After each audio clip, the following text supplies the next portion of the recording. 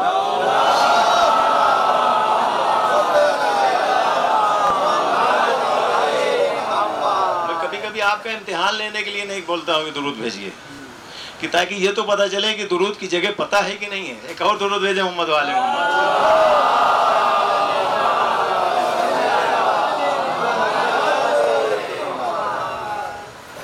تو علی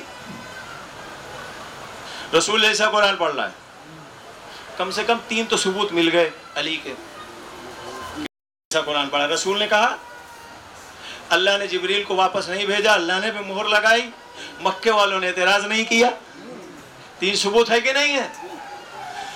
بیٹا ایسا تھا کہ قرآن آنے سے پہلے پڑھ رہا ہے، اور باپ بھی ایسا کہ قرآن آنے سے پہلے پڑھ رہا ہے۔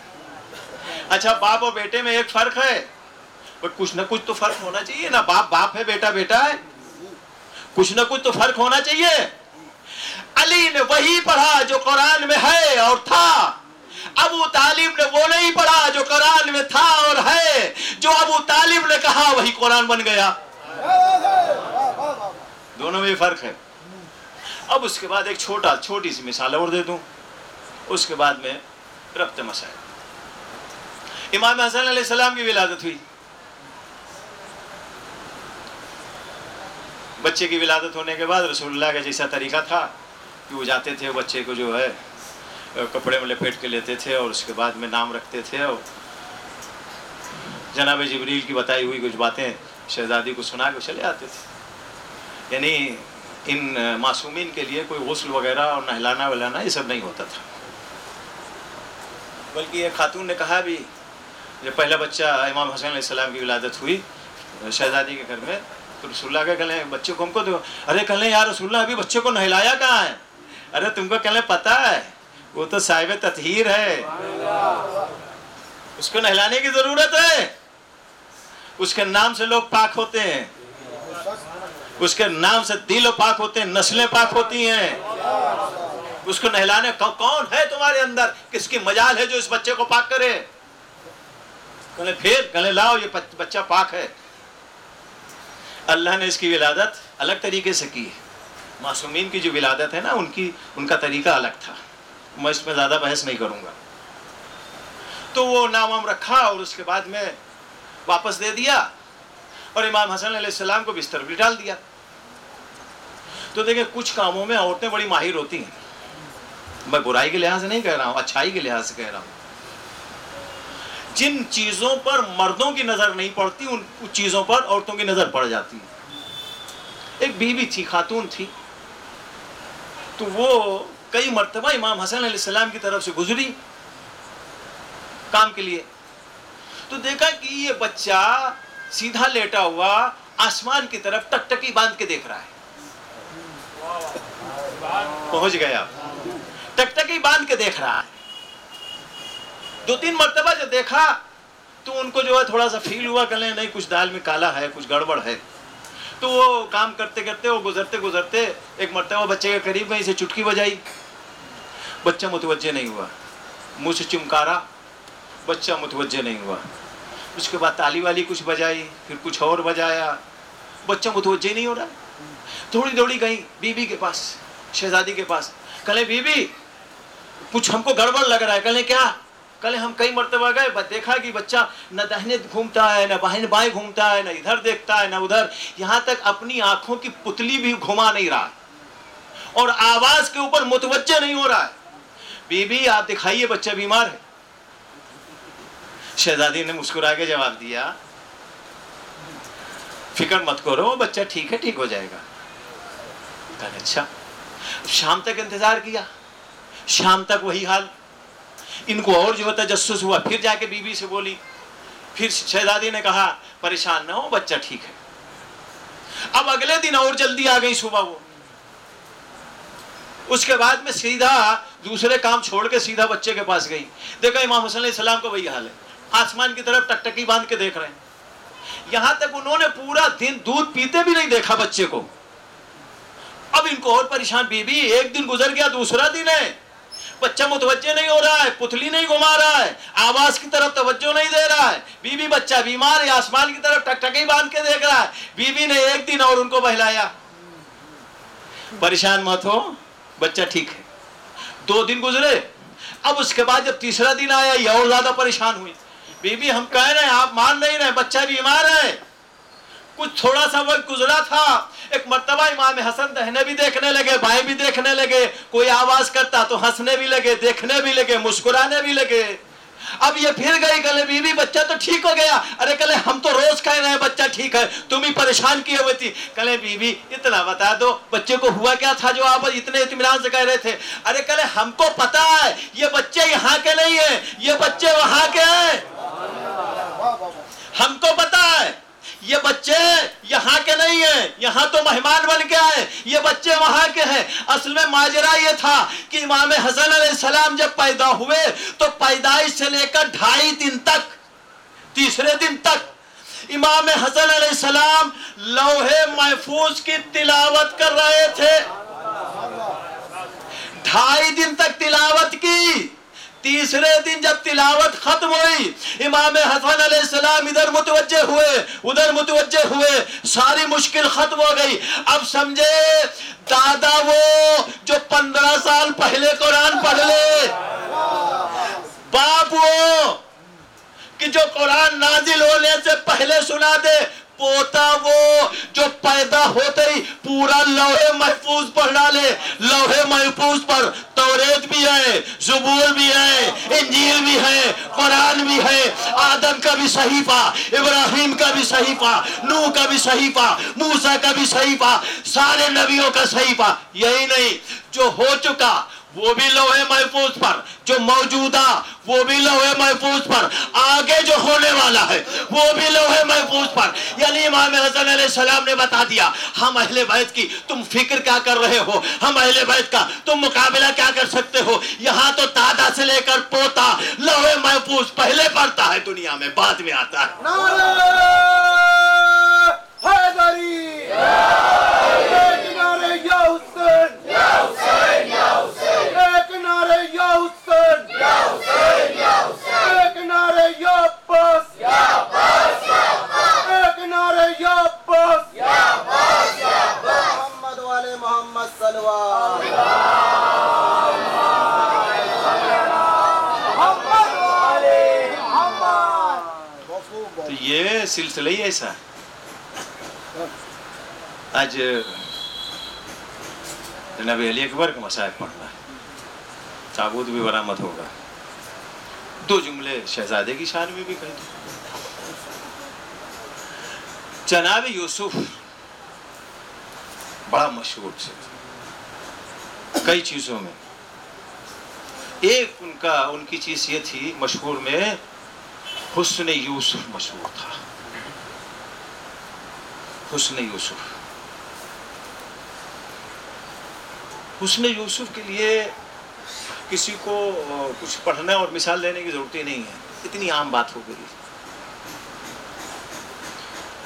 زلیخا بادشاہ کی بیوی ہونے کے باوجود بھی شوہردار تھی، شوہر زندہ تھا، پھر بھی حضرت یوسف کے حسن پر فریفتہ ہو گئی۔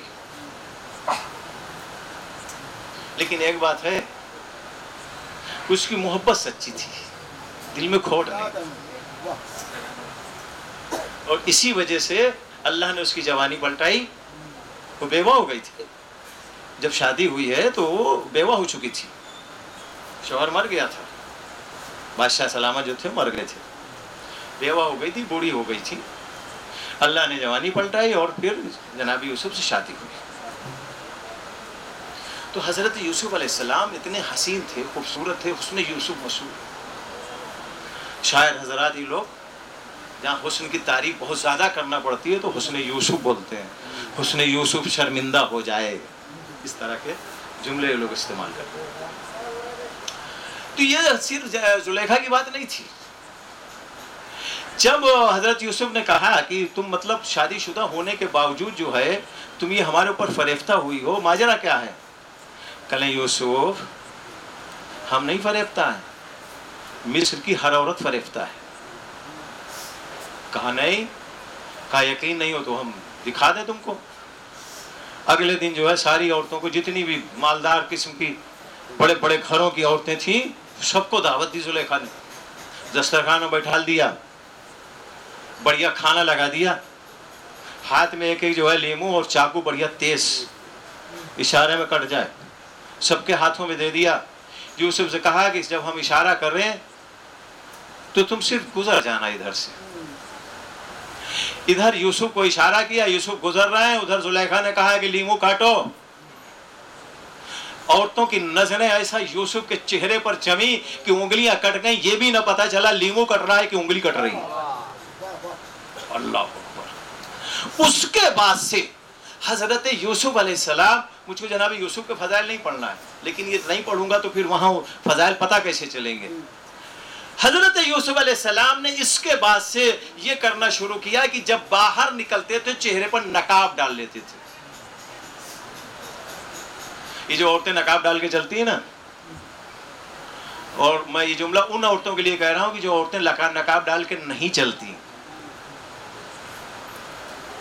یہ نقاب ان کی حرمت، ان کی عزت اور ان کے حسن اور ان کی بدصورتی دونوں کو چھپا لیتا ہے۔ اور نقاب ڈالنے کے بعد باہر نکلنے والی ہر عورت ایک جیسی ہو جاتی ہے، یعنی ہر عورت زلیخا دکھتی ہے، چاہے جتنی بدصورت ہو۔ یہ نقاب کا کمال ہے۔ تو حضرت یوسف علیہ السلام چہرے میں نقاب ڈال لیتے تھے جب بھی باہر نکلتے تھے، تاکہ یہ ایسا نہ ہو یہ دیکھنے میں لگ جائے، راستہ جام ہو جائے اور کچھ حادثات ہو جائیں اور چلنا مشکل ہو جائے حضرت یوسف علیہ السلام۔ یہ سارا کچھ میں نے کیوں بیان کیا معلوم ہے؟ حسین کے پاس بھی ایک یوسف تھا،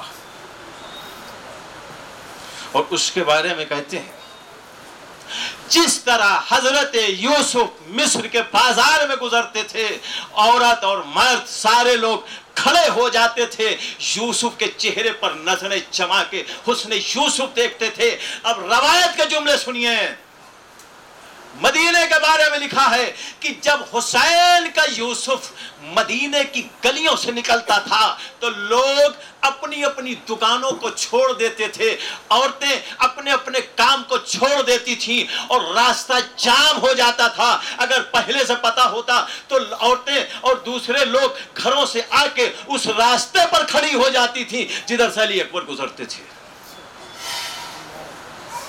یہ ہے حسن حسین کہ حسن یوسف شرمندہ ہو جائے حسن علی اکبر پر۔ اتنا حسین جمیل کہ عربوں نے اتنا خوبصورت بیٹا اور بچہ نہیں دیکھا۔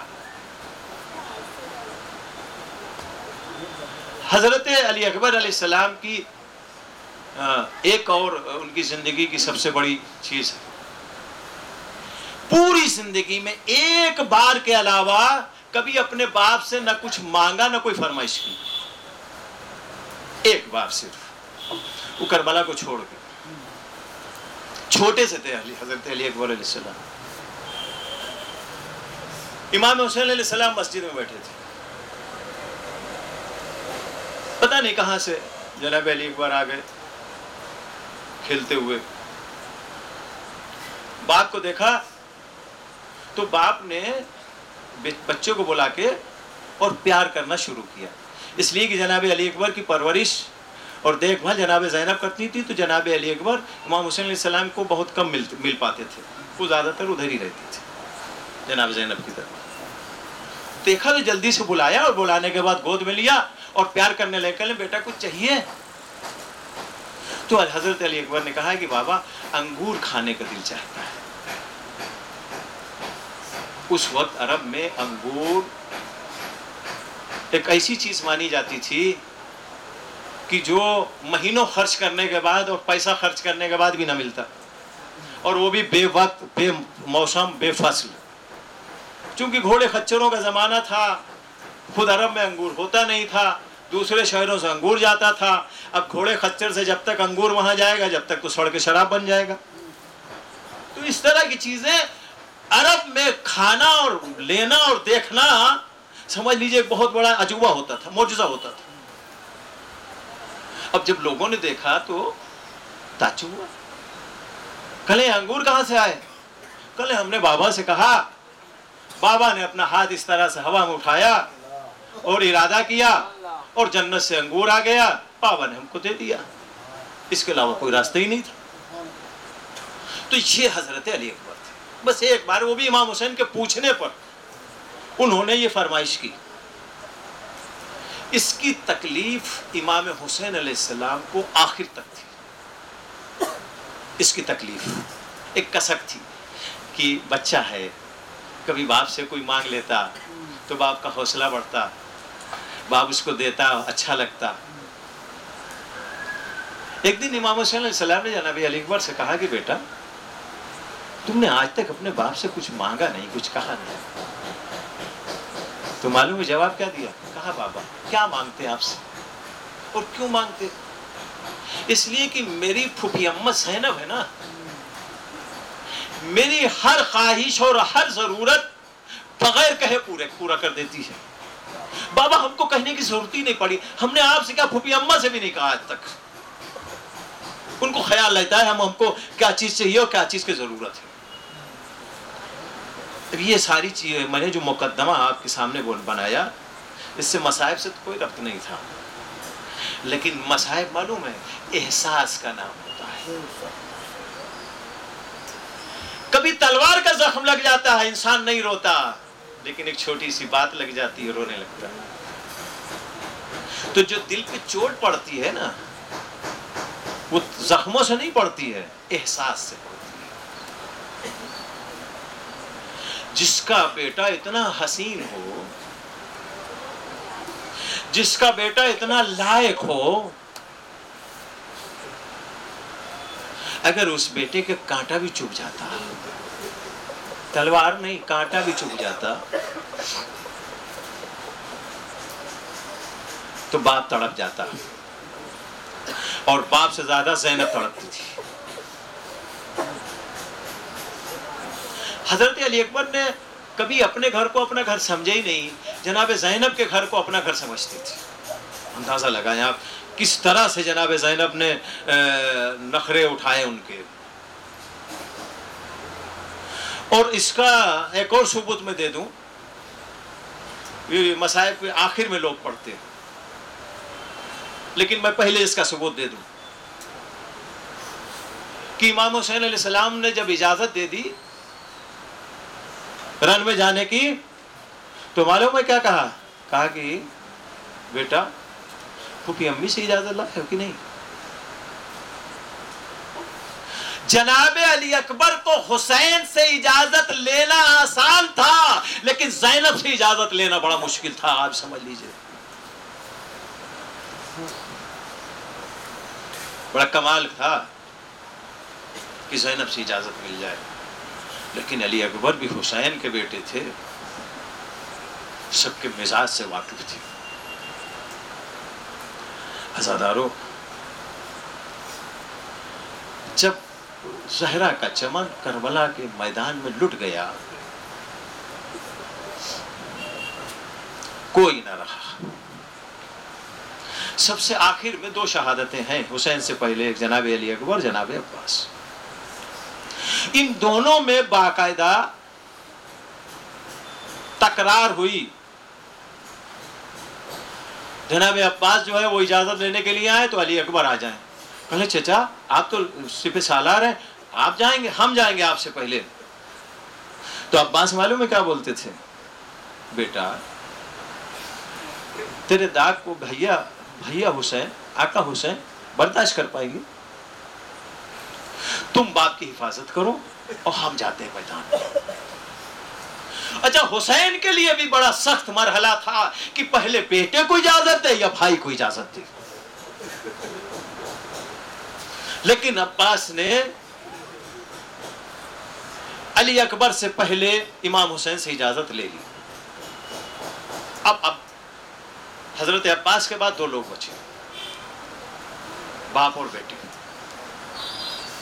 اب جب صرف جناب علی اکبر بچے تو انہوں نے ان کو اجازت لینا امام حسین علیہ السلام سے آسان ہو گیا. ابھی تک بڑا مشکل تھا, اس لیے کہ ساتھ میں عباس بھی ہے, یہ جائیں تو یہ جائیں, اور ہر ایک کی اپنی اپنی دلیلیں تھی, حجت تھی.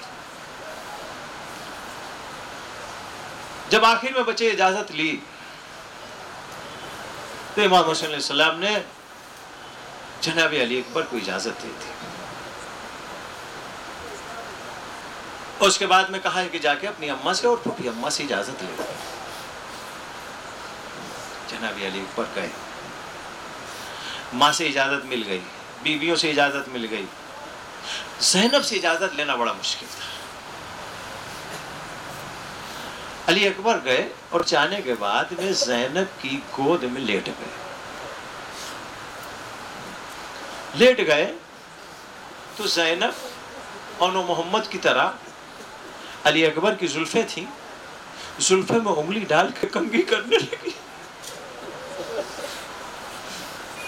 زینب نے کہا علی اکبر آج پھوپھی اماں پہ بڑا پیار آ رہا ہے. جناب علی اکبر بڑے متانت کے ساتھ, سنجیدگی کے ساتھ کہتے ہیں پھوپھی اماں ایک سوال پوچھیں آپ سے. کہلے بیٹا پوچھو. کہلے آپ یہ بتائیے آپ کے نزدیک آپ کا بیٹا علی اکبر زیادہ اہم ہے یا دادی اماں فاطمہ کا بیٹا حسین زیادہ اہم ہے؟ سوال ایسا تھا کہ زینب کچھ دیر کے لیے رک گئی, لیکن اس کے بعد میں اب وہ بھی علی کی بیٹی ہے, سوال بے جواب کیسے رہتا. کہا کہ علی اکبر تو جو کہنا چاہتا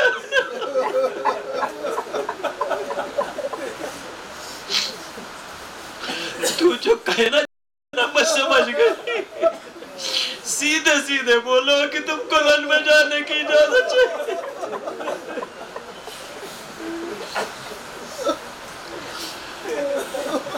علی اکبر نے کہا کہ پھوپھی اماں ایک بات اور بتا دیجئے. کہلے کیا؟ کہلے روز محشر اگر دادی اماں آپ سے پوچھ لے اے زینب تیرا بیٹا تجھ کو زیادہ پیارا تھا یا میرا حسین؟ پھوپھی اماں آپ کے پاس اس کا جواب ہوگا. زینب نے سر جھکایا, کہا بیٹا چا خدا حافظ.